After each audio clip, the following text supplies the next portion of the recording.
What's up, my Power Up friends? Welcome back to Power Up with Kanie. I'm back at the grocery store today, specifically Sprouts, to show you sugar substitutes that are healthy, natural, zero-calorie alternatives to refined sugar. It's estimated that the average American consumes 17 teaspoons of sugar every single day and around 57 pounds of added sugar each year. That's because there's added sugar in everything, from breads, condiments, dairy products, nut butters, and salad dressings. Sugar is added not just to impart sweetness, it's also used to extend shelf life and alter the texture, color, and body of food. And it's important we stay away from sugar because it's converted into cholesterol and fat in our bodies and puts us at a high risk for diabetes. It can also cause you to crave more and more sugar. Sugar is highly addictive, so much so that a sugar detox can provoke withdrawals such as irritability, fogginess, and low energy. Thankfully, there are sugar substitutes that are healthy, natural, zero-calorie alternatives to refined sugar. So what are some of those good natural sweeteners and alternatives to sugar? Well, I'm here at the grocery store to show you exactly what those are. So follow me. Monk fruit sweetener, guys, is amazing. I use it all the time in my cooking. I put it in my coffee. I put it in my tea.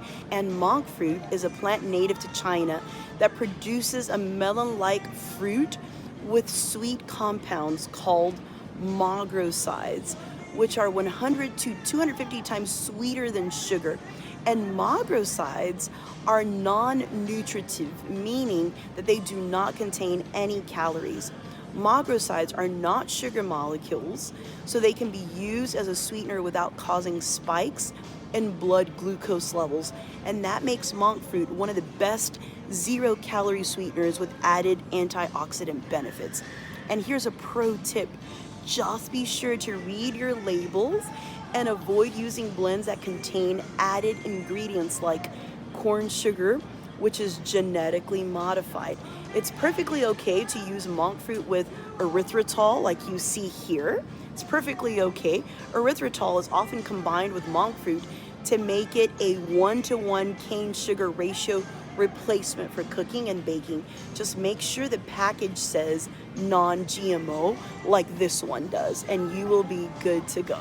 The other two sugar replacements that are awesome that I want to talk to you about are xylitol and erythritol. I know we talked about erythritol a little bit with the monk fruit sweetener, but let's talk about it some more in combination with some other sweeteners. So for example, this one right here is the Swerve Organic Zero Calorie Sweetener.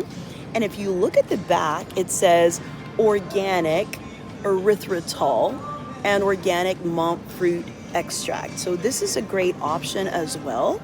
And there's several Swerve organic options, but you can see this blend is super popular.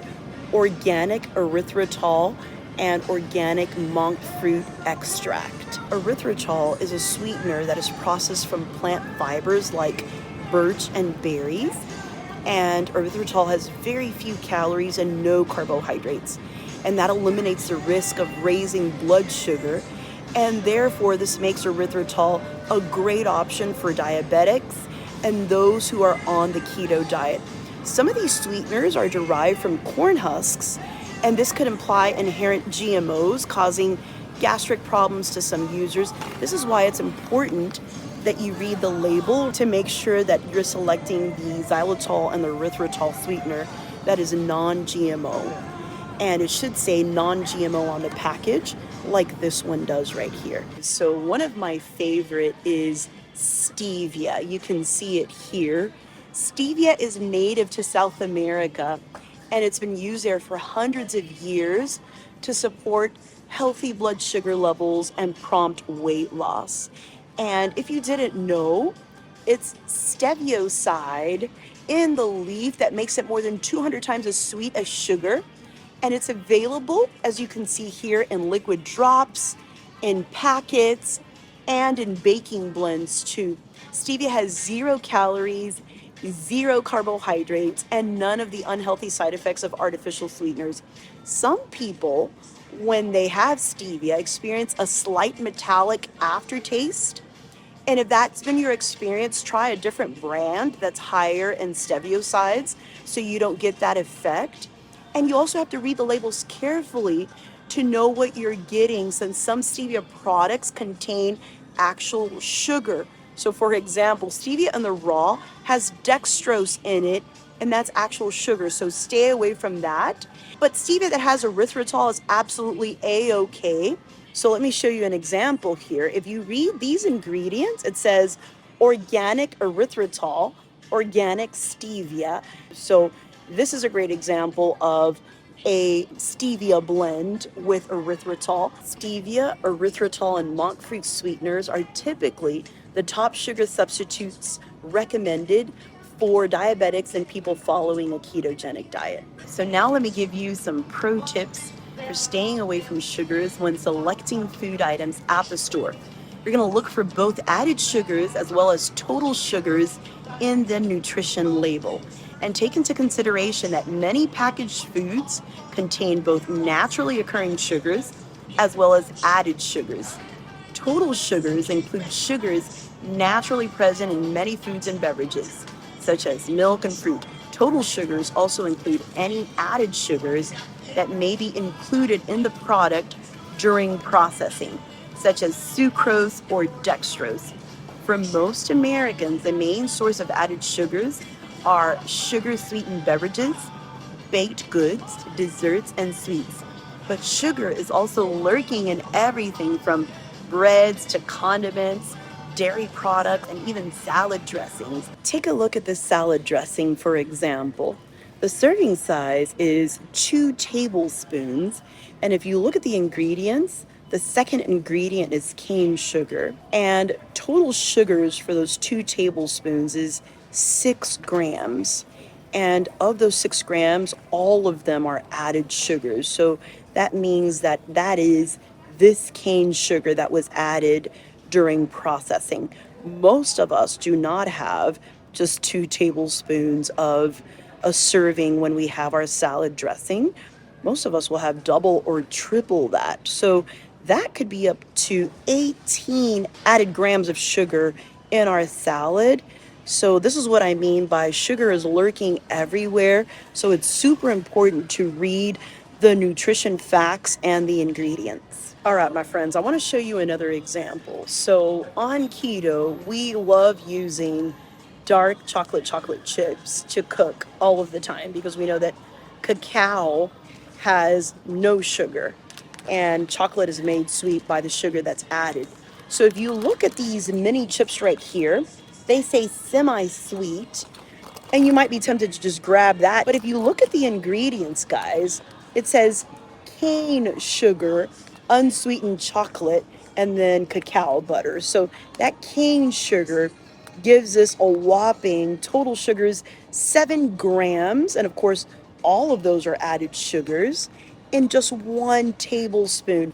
So a much better alternative would be, for example, this Lakanto sugar-free chocolate chips. Oops, and somebody opened that one, so let's stay away from that one. So look at the ingredients on this one.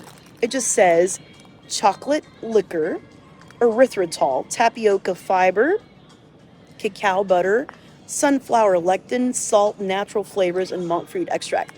And then if you look at the sugars, total sugar is 0, includes 0 added sugars, just 4 grams of the sugar alcohol that's in this erythritol more than likely, and in the chocolate liquor, and that's for 1 tablespoon. So this is a much better option.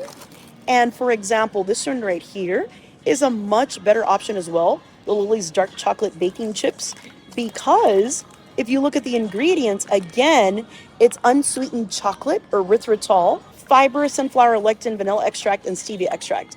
And if you look at the sugars, again, 0 added sugars, just 3 grams from the erythritol, which is amazing.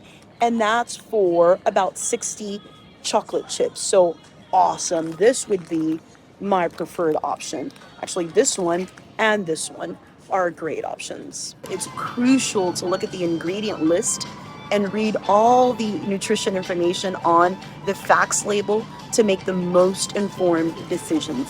We want to stay away from sugar because side effects include diabetes, obesity, heart disease, and even poor cognitive functioning. All right, my Power Up friends, that's it for this video. Keep reading those labels to power up for a healthier you.